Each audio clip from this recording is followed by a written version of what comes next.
Good afternoon and welcome to Lunchtime Shares, where we add value to people's lives, happening every Wednesday and Thursday on ebizradio.com. You can catch the Lunchtime Series on all major podcast channels, and to help us grow this channel and add more value to people's lives, please follow, like, and share today's conversation wherever you can on your social medias, guys.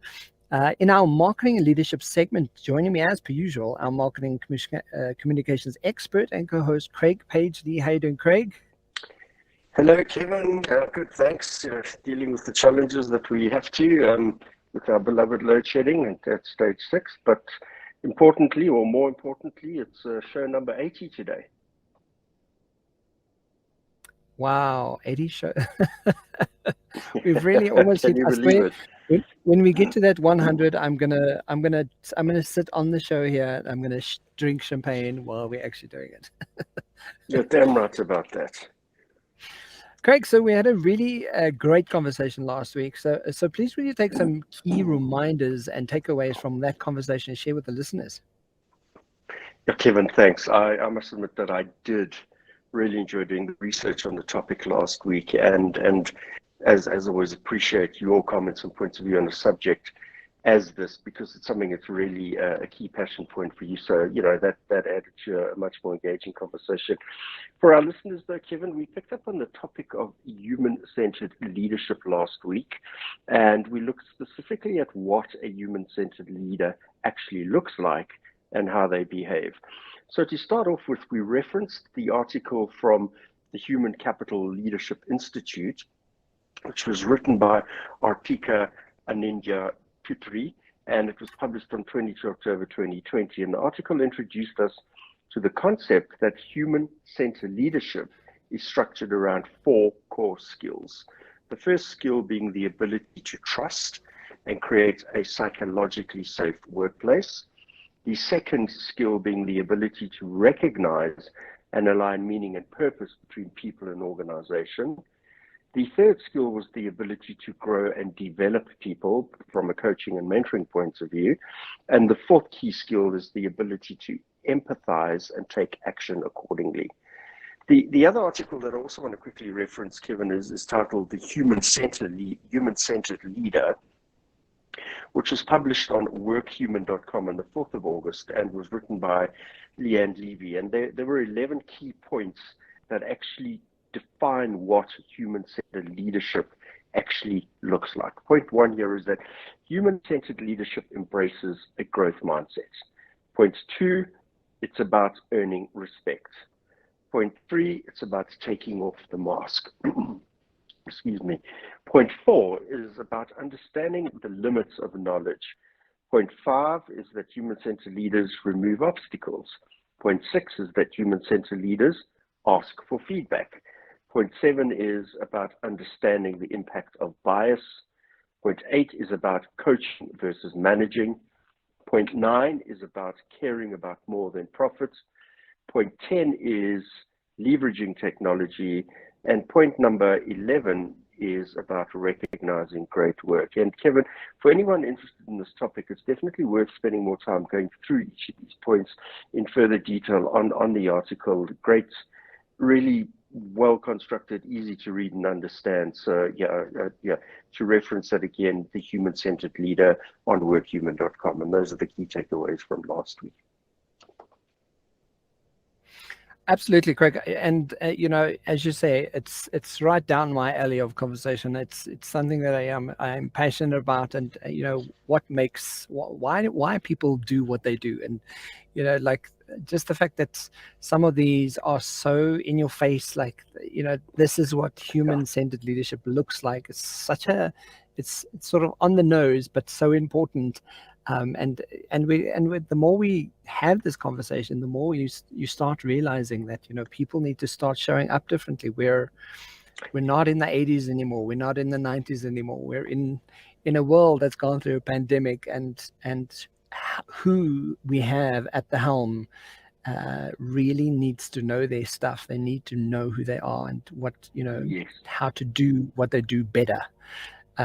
So I absolutely loved it. Greg, so I mean, what are we actually going to be chatting about today? Well, Kevin, interesting you mentioned the fact that the conversation needs to be had more regularly. So what I wanted to do was, and probably as you expect, is continue a theme. And this instance, obviously human-centered leadership, but what I'm wanting to do is focus on a really great topic that I came across where, while one or two of the key points in this particular article are similar to some of those concepts or themes referenced last week, the article is structured in a really great way that provides really simple key tips for implementing human-centered leadership. And the article is titled 14 Ways Entrepreneurs Can Display Human-Centered Leadership.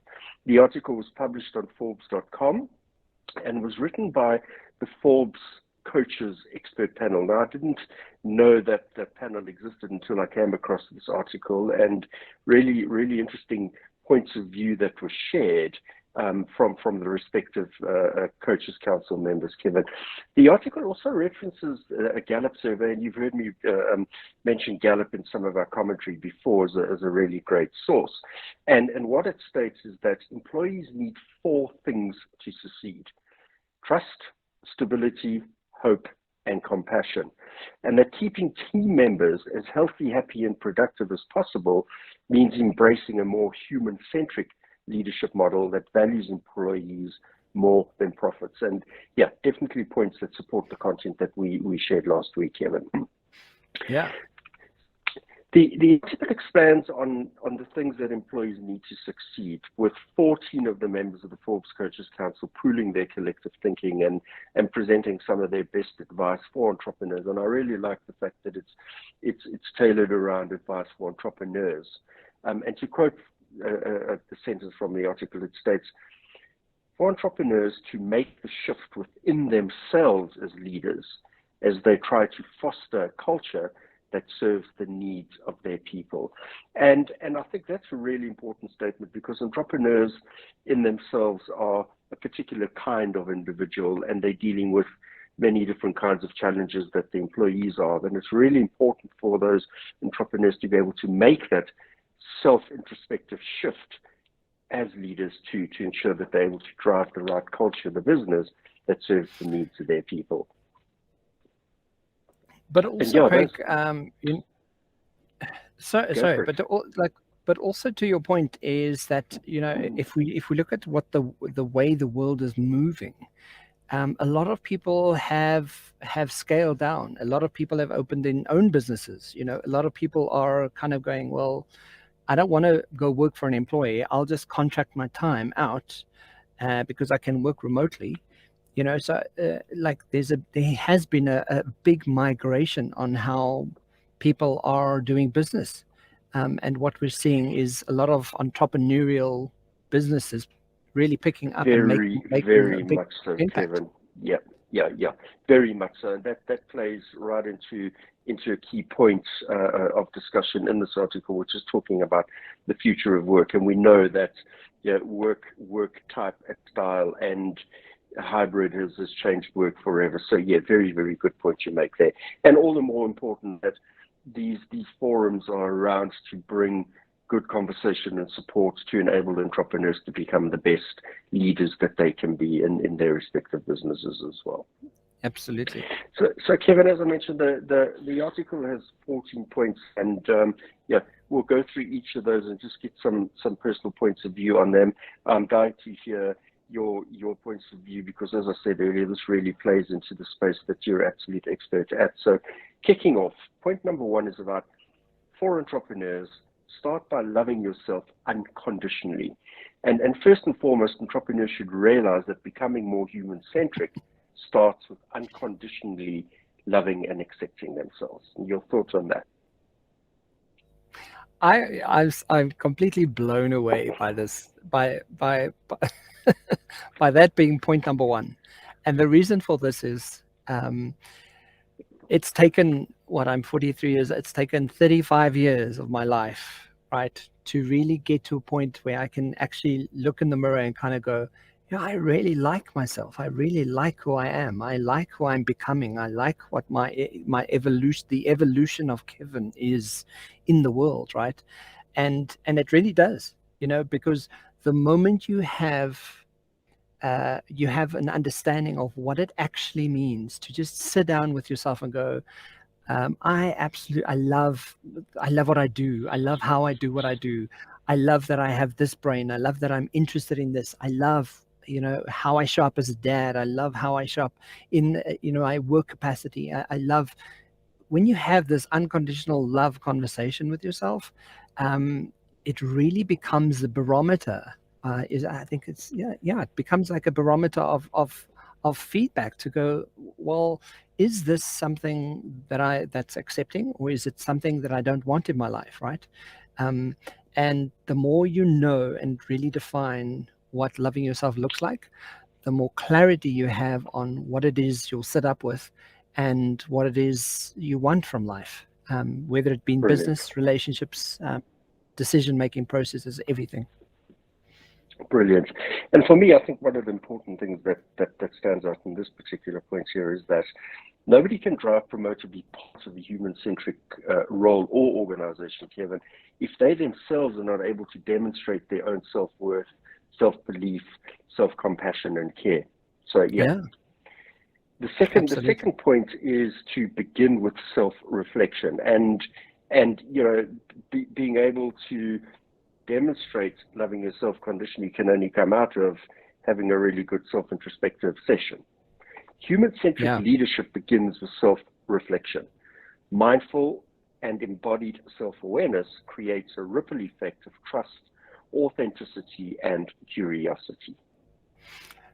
Okay, but you know what it also does? The fact that I'm willing to look at myself and kind of work at myself, it also gives the people in my world permission to say, you know what, I'm working at me, and it's okay that I'm flawed. And it's almost like you give people permission to show up with their authentic self and go, yeah, I'm still working at some of my stuff, and that's why self-reflection is such an important point, because we're human, we are flawed individuals, right? And I come here with some great strengths and some weaknesses, and together we can really get to where we're going. And the beauty about self-reflection, when addressing it correctly and moving to the point of demonstrating, loving yourself unconditionally, is it's about a learning process, and the collective learning processes from all of those in the team really bring a united structure to a team in the business that is really hard to break down. Point 3 is a shift to potential focused development process. And I really like this because it's about making the shift from an impersonal performance development process to one that truly unleashes potential. And on that point, Kevin, there are just so many articles that I'm coming across at the moment that are reviewing the performance development process across organizations and almost saying, those are the past to taboo, and there's fundamentally a new approach and shift in how to make this a more collective and a much more personable process. Craig, what's interesting about this is potential focused development process, right? From an NLP perspective, what we learn is we look at the NLP communication model, and we know that we delete, distort, and generalize information all the time, right? When you know that your brain's from a conscious position, your brain is actively deleting stuff, right? You're actively doing it, right? It's happening in real time right now. Part of your brain has to also realize, once you know that information, that what if you weren't deleting the stuff that you were supposed to notice?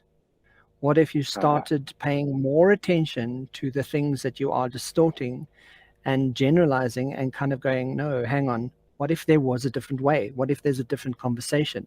So the pure potential of what could potentially be is such an important, especially for entrepreneurs, especially for people growing and being actively involved with creating and developing and innovating and ideating new processes and being the differentiating factor in their businesses.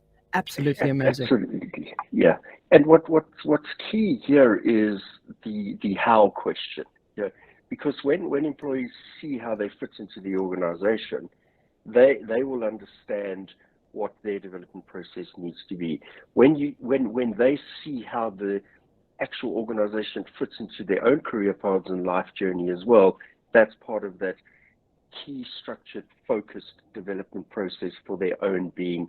And obviously, when the entrepreneur leader is embracing the how questions and getting to understand the answers to those two questions, they definitely enable a much more cohesive collective participation in the journey.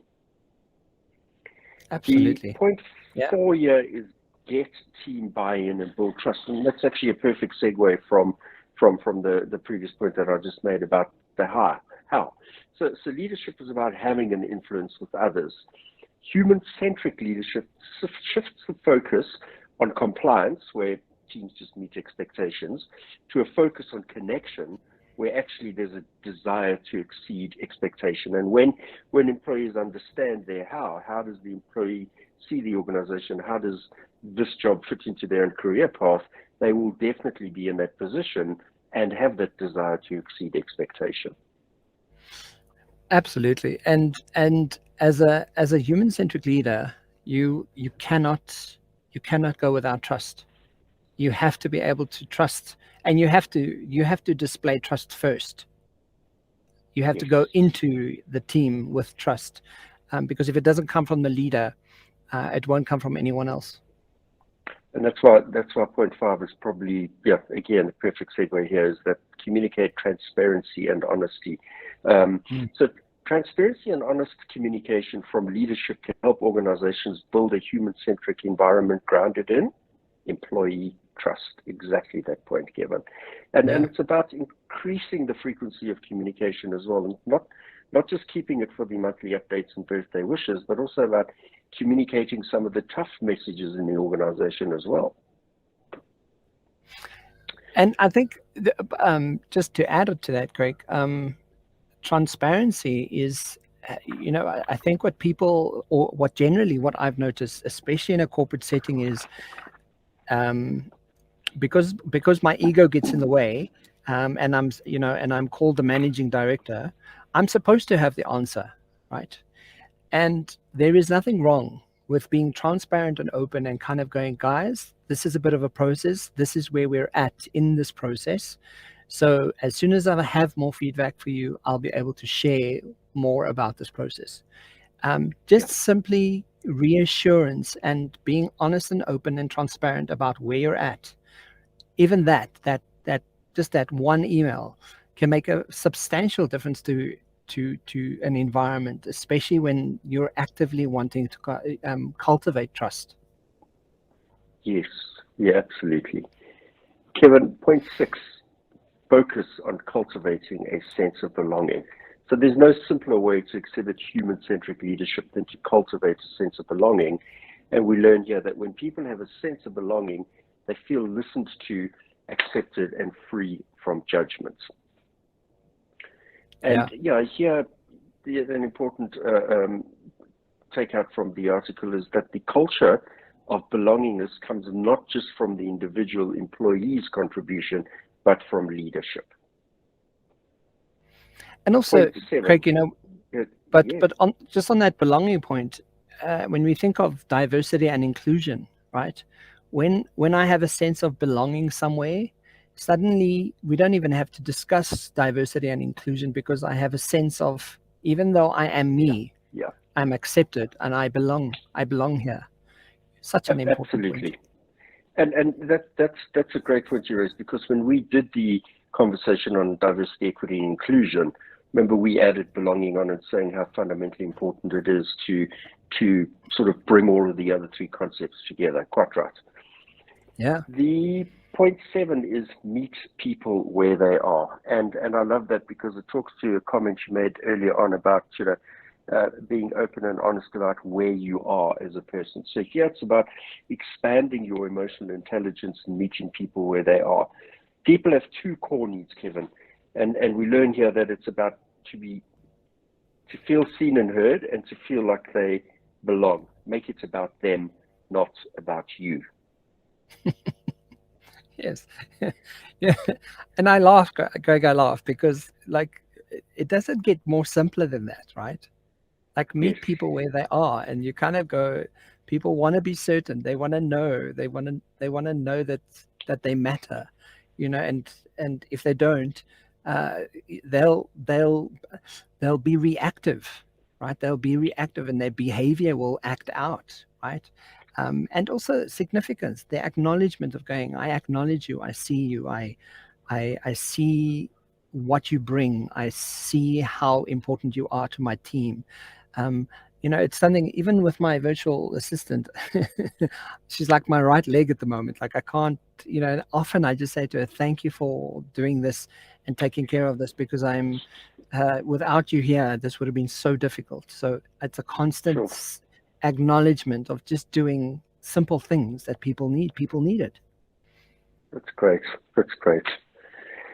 Point number 8, have one-on-one with your employees.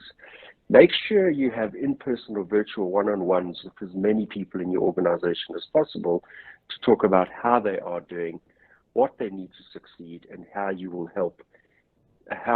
be there to help, I should say.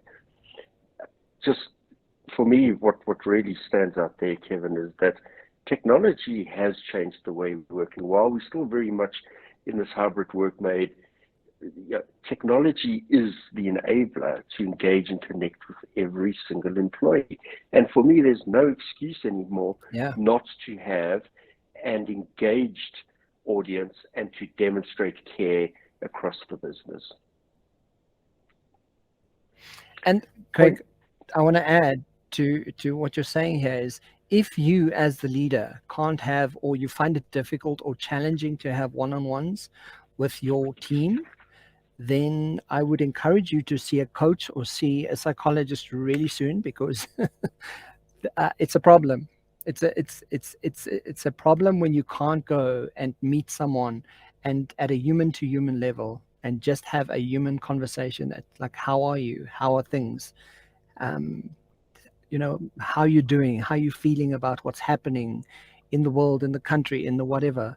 How's your family? How's just a human to human conversation is so unbelievably important. And in that human-to-human conversation has to be the empathy and trust aspect. And it's not just about Yeah, there's a forum to have words. There has to be that connection and the demonstration of the empathy and trust at play as well, Kevin. absolutely. Point number 9, go back to your sense of purpose. And I love this. Go back to your sense of purpose, your why. Why did you start the business or become a leader in the first place? And there's usually a deeper meaning to being a leader. And yeah, entrepreneurs getting to ask themselves the question, what does this actually mean to me? What is my sense of purpose? And quickly wanting to reference our Simon Sinek's Golden Circle model again, Kevin, it's just a point, the why is not about making money. Money is a result. The why is a purpose or a cause or a belief, and it's the very reason your organization exists. It's your motivation and what you believe. Yeah. Point 10, train managers to be effective coaches, and I'm sure you got some great contribution here. One step in building a more human-centered organization is to train your company leaders and managers on how to be effective coaches for direct reports. What's interesting about this, and we've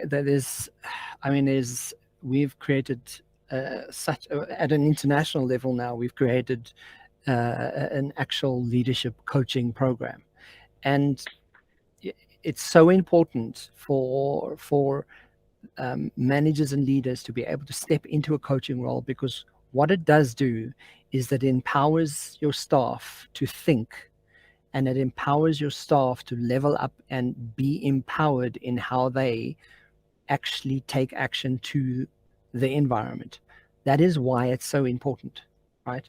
Because it's not a case of saying, okay, cool, I'm the manager, I'm going to tell you what to do, and then you do it. Yes. We're way past that. We really need managers and leaders to empower their teams to be leaders, so that they have a bunch of leaders that they're working with. So the future looks very different to what it currently looks like, because being a wonderful instruction taker is not going to get business driving forward the way it used to. Like who we are and how we show up, it has to change. And it's an absolute theme at the moment of going, we need these people to, I mean, I just got off the call with a colleague who's saying exactly the same thing for succession planning, right? Again, for succession planning, for people to go from where they are to where they need to be, is how do we coach them into effective leaders who actually take action, right? And it's a coaching process, because what's coaching? Coaching is there for you to be able to take action and not just to sort of talk about it. Yeah, and that's the important point. There's just too much lip service in organization, and it is about leaning in and demonstrating through action. Absolutely. Kevin, point 11 here is check in on how people are feeling. Human-centric leaders put their people first. And for me here, putting your people first says one clear thing, that you're a compassionate leader. And compassionate leaders are able to ask the team members the how question. And in this instance, how can I help? Vitally important.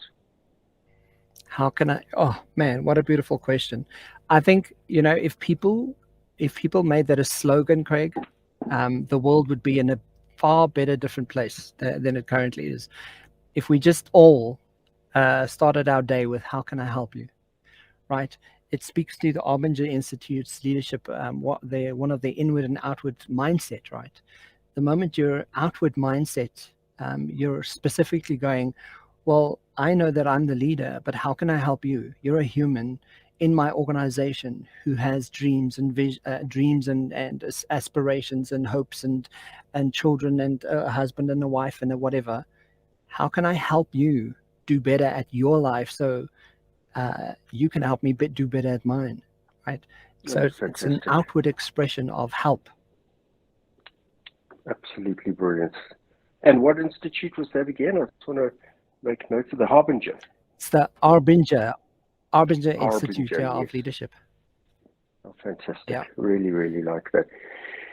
Point number 12, practice diversity. We spoke about the DEI plugging straight into the belonging as the encapsulating overall, holding it together. But practice diversity, to remember that just as no group of partners or customers is homogenous, neither are employees. Each group navigates, makes decisions, is influenced, and experiences the world differently.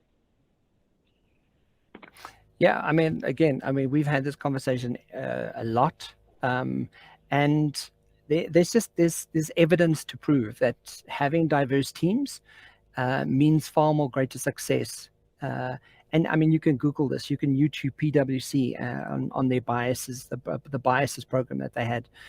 Because they're aware of their biases, and because they are so inclusive and so diverse, they have far greater success, literally, on the ROI at the end of the day, than teams that are not as diverse.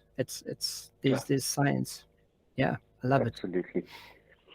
Point 13, discuss the future of work. And I mentioned that earlier, just in terms of, how the world of work has changed, hybrid models. Some organizations probably never will see staff in the office again, while others are really trying hard to bring them all back.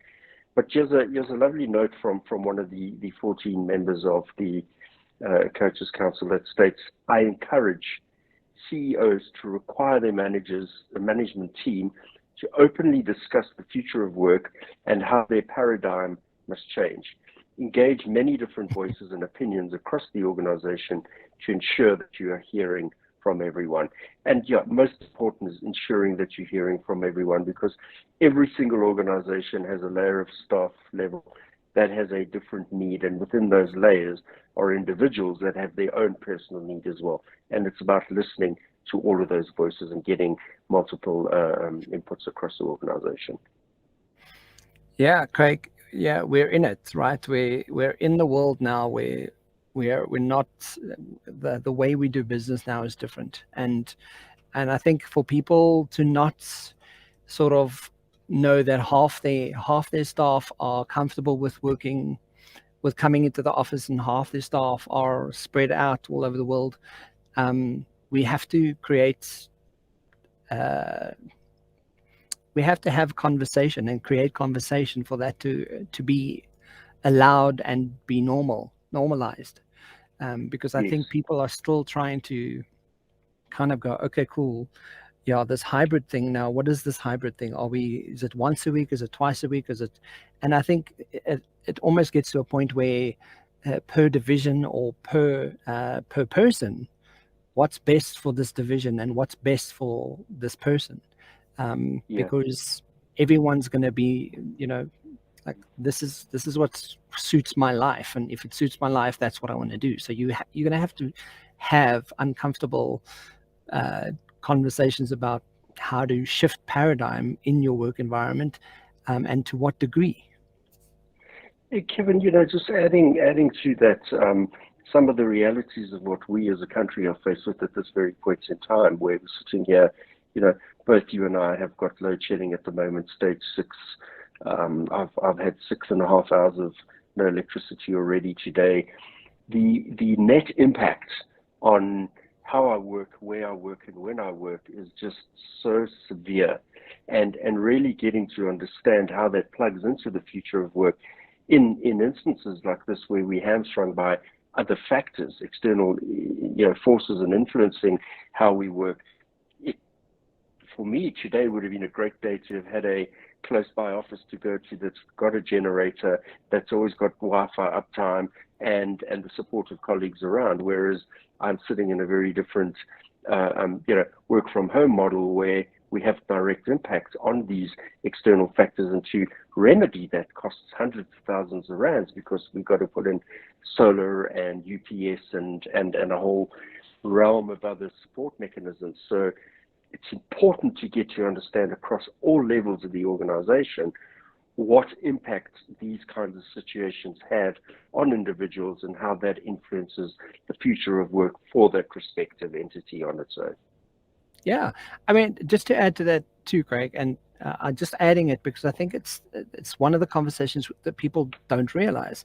You're sitting in your car, so between here and my workplace, the building I have to go to, because I'm expected to go there, every single traffic light is out, right? So it takes me at least 2.5 hours to even get to the office.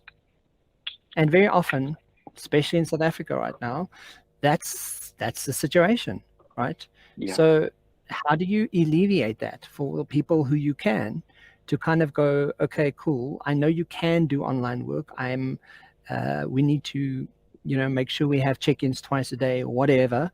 But the fact is, it really does impact people to that degree. And it does mean that we actually have to paradigm shift and become extremely agile in how we approach business. Yes, I like that, agile in how we approach business. Yep, absolutely. Kevin, leading into the last point, allow upward feedback. What are your thoughts on that point? In fact, let me just do a quote from me, because I wanted to jump straight into that with you. Let me quickly reference a paragraph from this. Is a really great point. To exhibit healthy and effective human-centric leadership, leaders need to allow upward feedback from their talents. This is needed today, especially with so many disruptions in the workplace and a lack of leadership and management accountability. The thing is, and feedback, from a coach's perspective, especially from where I come from and my background is, feedback is feedback. It's there's no failure in it, right? And feedback's essential, because then that is the strategy that I'm working with right now, is it a workable behavioral strategy? If I don't get the feedback, I won't know if it's a workable strategy. I'll kind of go, yeah, this looks like it's working. And then suddenly something goes awry and you kind of go, oh shit, why is this happening? I'm like, this is not what I intended. But without the feedback, I wouldn't have known that, there's this issue and this issue and this issue. Feedback is, there's nothing else. There's nothing worse than a leader who thinks upward feedback is failure, right? Because there's no such thing as failure. There's only feedback. And if you're not allowing for upward feedback, you shouldn't be the leader. Oh, great point. Powerful point. Like I don't think a leader should be in a space where he doesn't allow to hear that he's not doing his best, or Yes. shouldn't, that he's not actually pulling his weight, or there could be a different approach. Leaders should be No, able to. That's absolutely, why you're the Kevin. leader, right? You're the leader Yes. because you're supposed to lead, and you're supposed to Yes. learn and be better than you were yesterday. So Very much so. I like that. Okay, so those are our 14 points for today, Kevin. Craig, I love that. It's if you consider all of them, and again, like just starting with point number one, just love yourself. It's like, man, this absolutely speaks to what being a human-centric leader is all about. Once, and I think what's becoming more and more relevant is that people are trying to separate. They're kind of going, yeah, but what's loving myself got to do with me being a leader? What are you talking about? And it's got everything to do with you being a leader, right? It's got everything to do with how you show up for people, how you show up in your business, how you show up in making decisions. It's got everything to do with it. And if you're not able to come from that perspective, you're probably going to struggle. You're probably going to find people are leaving. And again, it's a theme that's across the globe at the moment, that people, I mean, there's a word for it. People are silently vacating. They're silently leaving their jobs. And you're kind of going, but why? And the reason why is because I haven't taken the time to just know you. I haven't taken the time to see you and acknowledge you and make this a place where you want to be, right? And because I don't, the belonging, I'm not succeeding. So absolutely love this. Great conversation, Craig. Thank you. No, absolute pleasure. So, just from my side, a couple of key points, and I really love some of the references you've made here, Kevin. On point one, the points about start by loving yourself unconditionally, is you made a reference to a term of that I've written down here as the barometer of the evolution of self. You need a barometer of the evolution of self, and a couple of the other points. Honest, open conversation. Ask the question where you are as a person, and again, take out from what you said. It's about being reactive, and behavior will act out eventually. Another point here is the one-on-one is essential in human-to-human leaders and leadership. The point 10 again for me is always the why is always the most important thing for me. Just reinforcing the reality of that it's about your sense of belief, and it's not just about profit. It's about the reason that you exist. The next point here is who we are and how we show. Leading into point 11, a key take out there is the term "how can I," and that being a way of living, and your reference to the outward mindset of how, as a leader, entrepreneur, leader, how can I help you have a better life? How can I help you realize and achieve your dreams as well? And then in the ways of working, we're different forever, but it's about being agile on how we work today. And then your last point, I really, really appreciate this one. No failure in feedback. When there's no feedback, there's no ability to correct the strategy and create the right course direction for the business. So I really appreciate that point from you, Kevin. Fantastic. Craig, thank you. I absolutely love the conversation. Guys, if you want to catch Craig and I chatting away at a whole bunch of stuff all the time, you can catch it on the Lunchtime series on YouTube, and or you can check it out on every Thursday at 12 o'clock on ebizradio.com. Craig, thank you so much for joining me, and guys, have a fantastic week further. Thanks, you. Craig. Look forward to a good chat next week, Kevin. Thanks. Just for now. Bye. Bye.